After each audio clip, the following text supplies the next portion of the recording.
Hi, everybody. This is Women's March Global. Welcome to our third webinar series for the Our Story campaign with Jasmin Kaur. Those of you who don't know Jasmin, she is a writer, illustrator, spoken word artist. Her writing, which explores otherness, decolonization on the self, acts as a means of healing and reclaiming identity. She also recently announced that she will be releasing her debut poetry and prose collection this October, so please go ahead and check that out. Jasmin will be moderating today's webinar on missing and murdered Indigenous women. I'd also like to introduce our guest speaker for today, Anna McKenzie.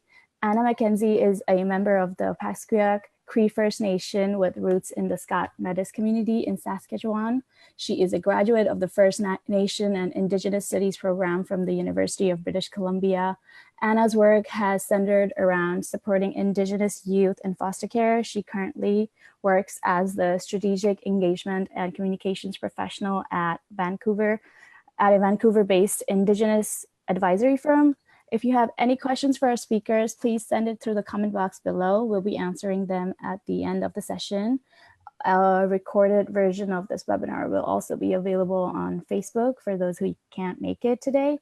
So without any further ado, I'd like to introduce Jasmin Kaur. Jasmin, over to you. Awesome, thanks, Tenzin. Over the past few weeks, we've been having really important conversations about storytelling, on gender-based violence, so violence that disproportionately affects women, girls, trans people, people of non-binary identities. I mentioned last week that within Canada, half of all women have experienced at least one incident of physical or sexual violence.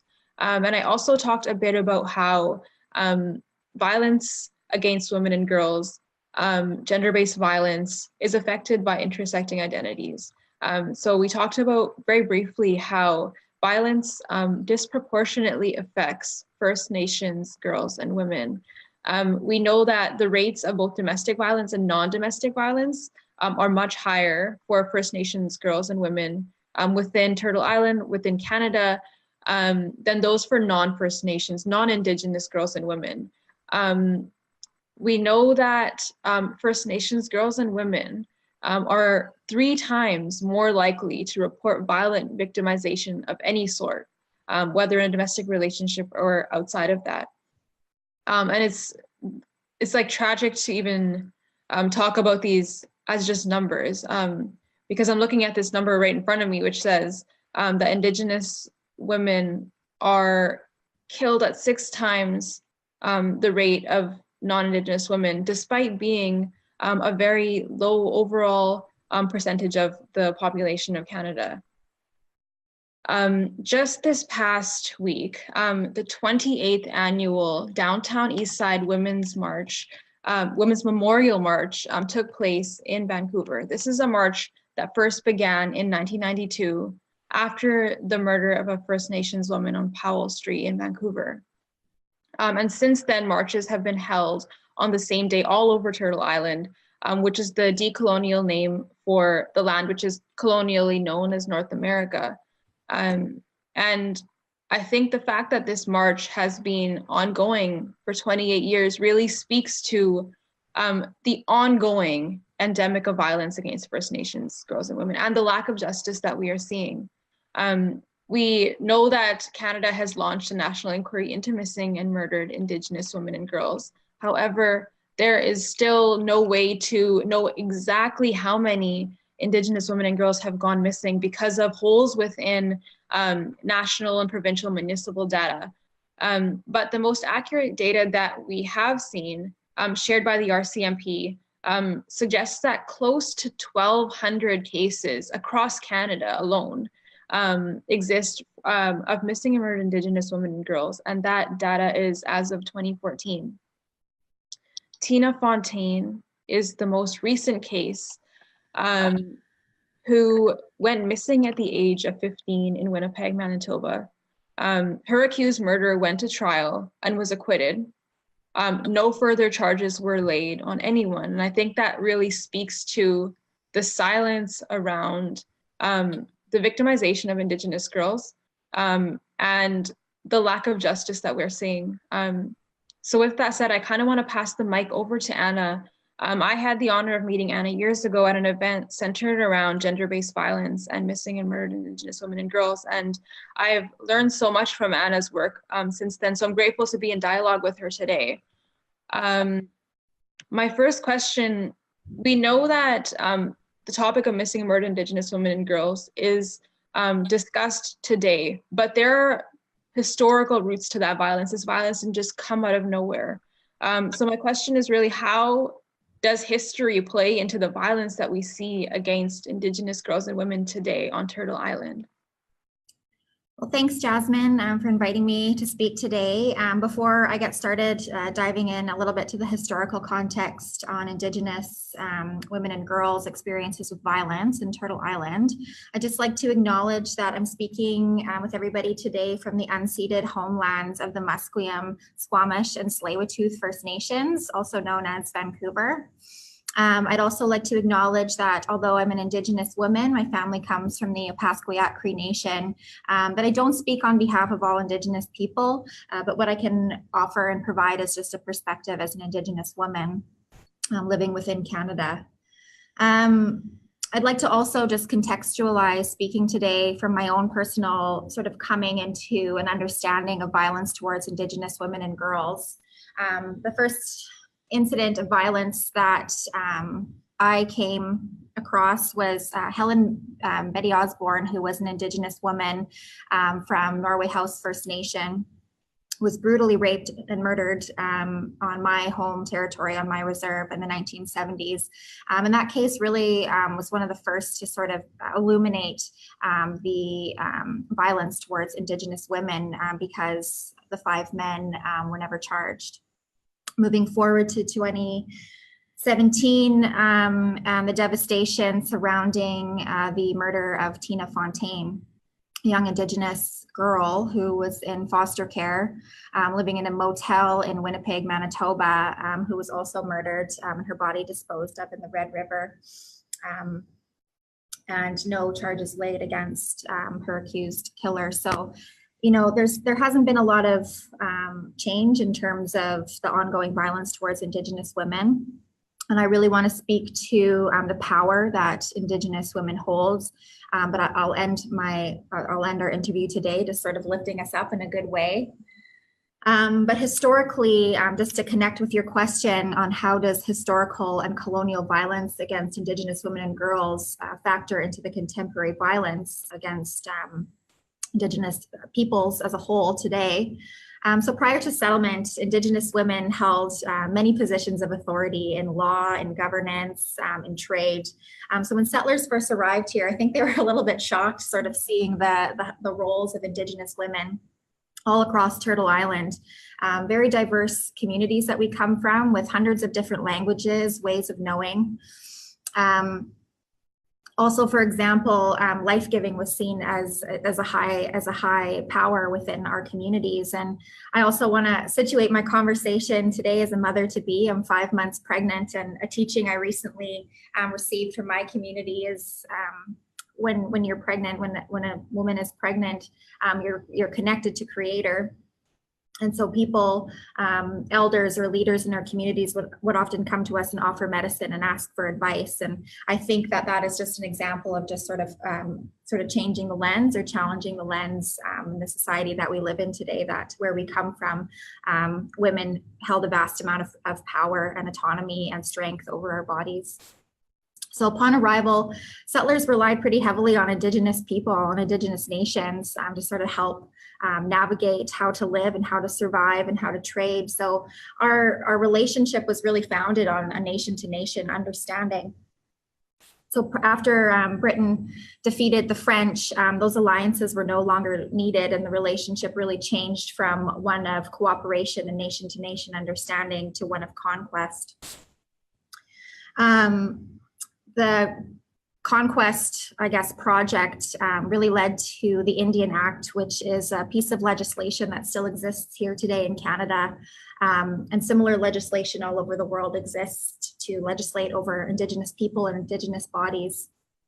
So when Britain aimed to quickly settle the lands and to gain ownership and certainty, They really went for imposing non-Indigenous ways of knowing, and those non-Indigenous ways of knowing deeply impacted Indigenous women because it imposed different leadership systems. It imposed different ideas of gender, wherein men were privileged and being able to hold higher positions of power. I also want to speak to Indigenous women largely being exiled from communities through marriage clauses within the Indian Act. So up until 1985, if you were a status Indigenous woman and you married a non-Indigenous man, you would lose your status and therefore lose your right to your homeland and your territory. So that was challenged and changed in 1985, but what a result of that is many Indigenous women were exiled from their communities and moved into urban centers. So that's just a little bit of the sort of historical pieces as sort of the shift in view of Indigenous women and girls. And I think like within the very fabric of the society that we live in today, there's sort of a colonial amnesia to make that connection between the historical component and context and how that, like building that connection between where we are right now with violence towards Indigenous women and girls. And the story's really been simplified. I think about even the story of Pocahontas, who is, really romanticized as this beautiful helper and lover to her, settler partner. And that story is really romanticized, where in reality, she was probably 11 or 12 years old and was sold into sex slavery and brought overseas, where she later died of smallpox. And there's actually very little documentation that exists on the actual lived reality of Pocahontas. So challenging that narrative about Indigenous women's experiences with colonization, who we were as Indigenous people prior to settlement, and who we are today, and where we are today is that Indigenous women and girls are made to continue to feel unsafe within the colony of Canada that we're living in. Awesome. And I think it's so important how you talked about the way that Indigenous women have had this amazing history of empowerment prior to colonialism. And I think that it's important to acknowledge the way that like colonial powers tend to position themselves as saviors of women of color and saviors of Indigenous women and Black women, when in reality, they're instilling a form of colonial patriarchy, a form of colonial oppression. Mm-hmm. So moving into a little bit of a different direction into your work, you have done some amazing work with Indigenous youth in foster care. And I was wondering how your lived experience, how your work directly with youth has informed your overall understanding of violence against Indigenous girls. Mm-hmm. So growing up, I grew up in Calgary, Alberta, Treaty 7 territory, in Blackfoot country. And I grew up very urban, so I was very disconnected from my land and culture. That was a result of my family leaving our home community. So I grew up really disconnected from my culture and really struggled just kind of coming to terms with what it means to be First Nations, what it means to be Indigenous, and growing up primarily with a non-Indigenous family. So I really struggled sort of in my teenage years, in my early 20s, just kind of wrapping my head around my own identity when it was largely impacted by so many different stereotypes that I had no idea what their origins were. So I really sought to, I guess, empower myself through education and to just get a better understanding of like who I was and where I fit in this world. And so I sort of started my education journey being like, I'm going to change the game. Like I'm going to change everything. I want to change how everybody views Indigenous people. And I was deeply humbled by the years and years of work of Indigenous women and Indigenous communities who have worked to ensure that we survive and to work to ensure that our cultures remain intact. So I was humbled, and now I'm part of, a larger, broader community of Indigenous people that are just doing some really great work to thrive and to reclaim who we are. So that transformation was really important for me. So moving to Vancouver, I started working with the Urban Native Youth Association and started working with Indigenous women and girls who were in a recovery home. And that really just spoke to me, just having just really straightforward conversations about our identity and being able to engage in simple ceremony and being able to engage with prayer and just kind of finding those connections between our shared stories and connecting the dots, like, you know, the intergenerational trauma that we're experiencing right now. It's not our fault, and it's not our parents' fault, it's not our grandparents' fault. We're part of a larger story of hardship, and so that really opened my eyes to just really wanting to connect with youth and seeing the youth's wisdom and power sort of emerge through these conversations was really enlightening and enriching for me. Following the work that I did with Anya, I worked with Vancouver Aboriginal Child and Family Services on a really important program that brings Indigenous youth in foster care to the UBC farm to engage with the land, to engage with elders, to grow medicines and vegetables.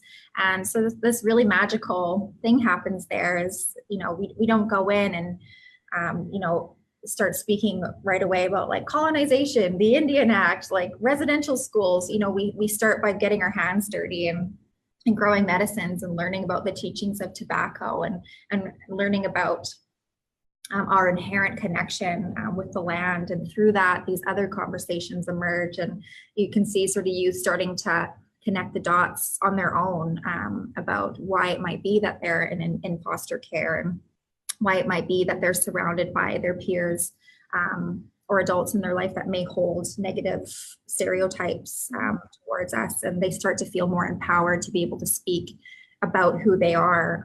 And so that work, I think, for me has been just as enriching for me as it has been for me, being able to connect with the youth and connect with my journey of learning about my identity. And also just to wrap up my long-winded answer to this question, just want to note that Indigenous children and youth in foster care are grossly overrepresented across Turtle Island. In my home province alone, in Manitoba, over 80% of youth in care there are Indigenous. Similar statistics sort of across Canada. So there's kind of this systemic trend of Indigenous children and youth that continue to be taken away from our families and our communities. And many people are equating that to the residential school and 60 school legacy as well. Yeah, and that's so scary because within, public discourse on residential schools, we see it as something of the past.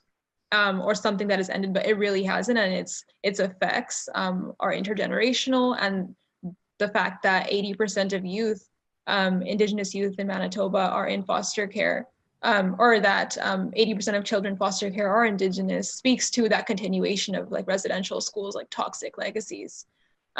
Going back to a point that you brought up about connecting the dots between our stories. I thought that was like a beautiful way to think about it, because our stories as survivors and as people of diverse communities, they are absolutely unique, but I kind of see them as like puzzle pieces within like a larger framework of gender-based violence or violence against and violence against girls and women across the world. So I was wondering how you felt that the violence that we see against Indigenous girls and women connects to this broader story of violence against women and girls around the world. So colonization happened all over the world. So there are parallels all over for Indigenous communities whose women and girls experience similar rates of violence and dispossession. So this is not exclusive to Canada. This is not exclusive to Turtle Island or North America as a whole. It's a global issue. So I just want to make note of that I recognize that Indigenous women and girls all over experience similar challenges. And I was really happy to be invited to this conversation because it is based on storytelling. And for us as Indigenous people, as First Nations people, storytelling and holding on to our sense of humor is so important for our identity and for our survival, really. It's how we traditionally passed on our knowledges. So I think sharing our stories and creating platforms like this one for us to be able to kind of share how we've navigated the world that we live in today as Indigenous people is really, really important.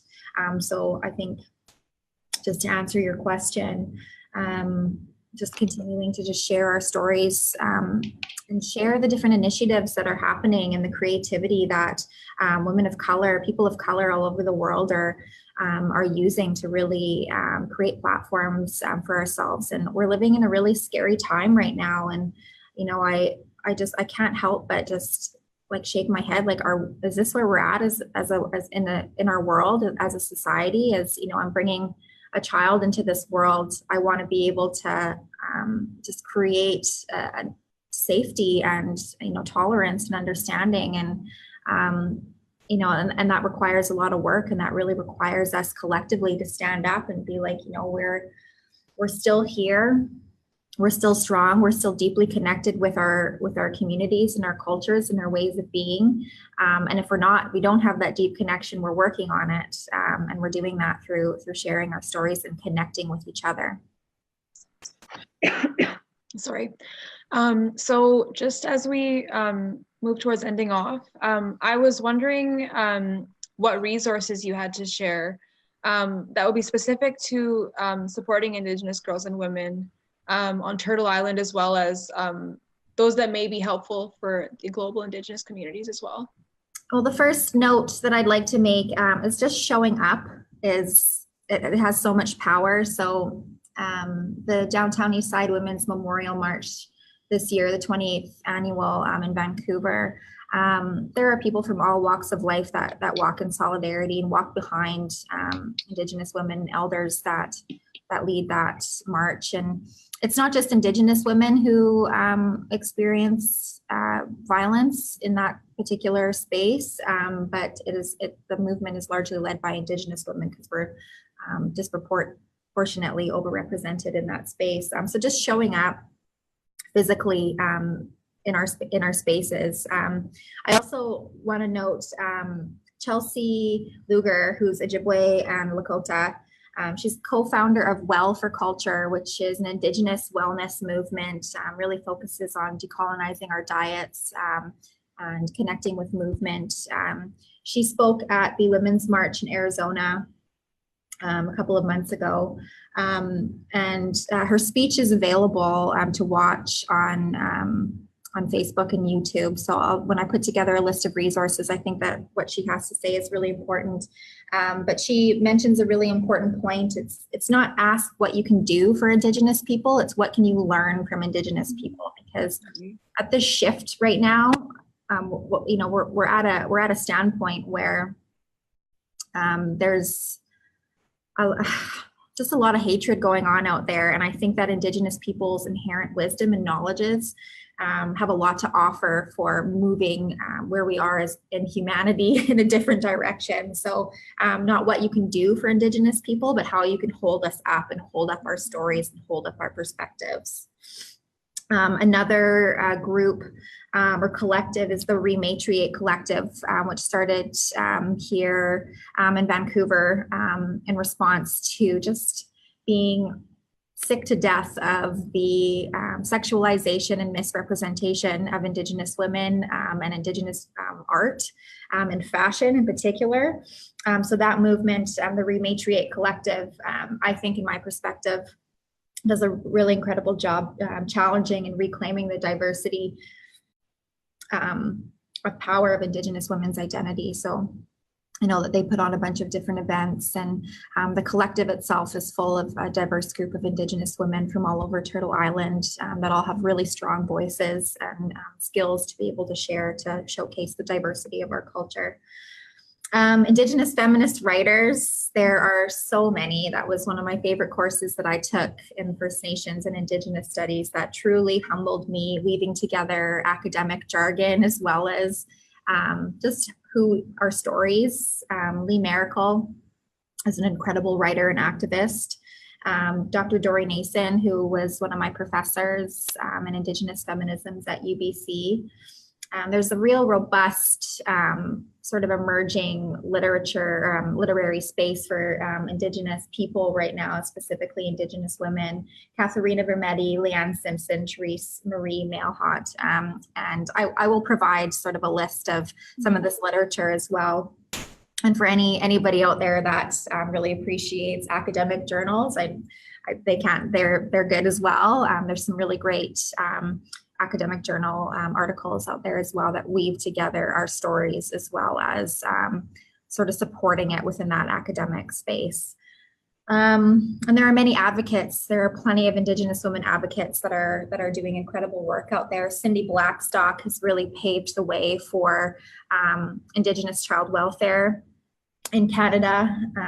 We have Jody Wilson-Raybould, the former Attorney General of Canada, Minister of Justice, who's really carved out a space for us. And just want to take a second to hold her up in what she's going through right now, and connecting the dots to her experience in politics and its connection to how Indigenous women are viewed and treated still within Canada. So be more than happy to put together a list of resources for anybody that wants to continue to engage in this wider conversation. Absolutely, and all of those resources will be shared on Women March Global's social media, so on Twitter as well. So if there's something that you're interested in, those links will be there.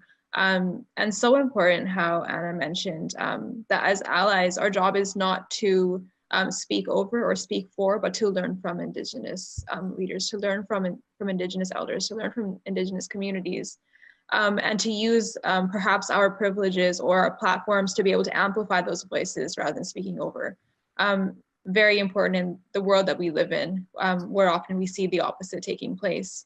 As we end up, I just wanted to ask, what would you want this audience and audiences across the world to really understand about missing and murdered Indigenous women and girls and violence against Indigenous girls and women? I don't want us as Indigenous people to be defined by the violence that we've experienced, because our cultures are so strong and beautiful, and we are an inherently compassionate people, and we are an inherently strong people, and those are some of the reasons why we've survived a cultural genocide here in our homelands. But I don't want us to be defined by the narratives and conversations around reconciliation that are largely being, I feel like, imposed. I don't want us to be defined by our experiences in residential school. I want us to be defined as a strong people, and just continuing to create those spaces for dialogue around what's happening to us in terms of violence, but not having that be the focal point to who we are, because we have so much to offer this world, and we're not helpless. We're strong and we're resilient, and we're still here. Beautiful. Thank you so much for your time, Anna. Thank you so much for having me. Anna and Jasmin, thank you so much again for being a part of this webinar and sharing your insights and experiences with us. We really appreciate you being here. You can also find them on Instagram at Jasmin and Queen the City to follow their work. We also have the links on the comment box. Thanks again for joining us today, and we'll see you next Wednesday for a final webinar session for this series. Thank you. Thanks.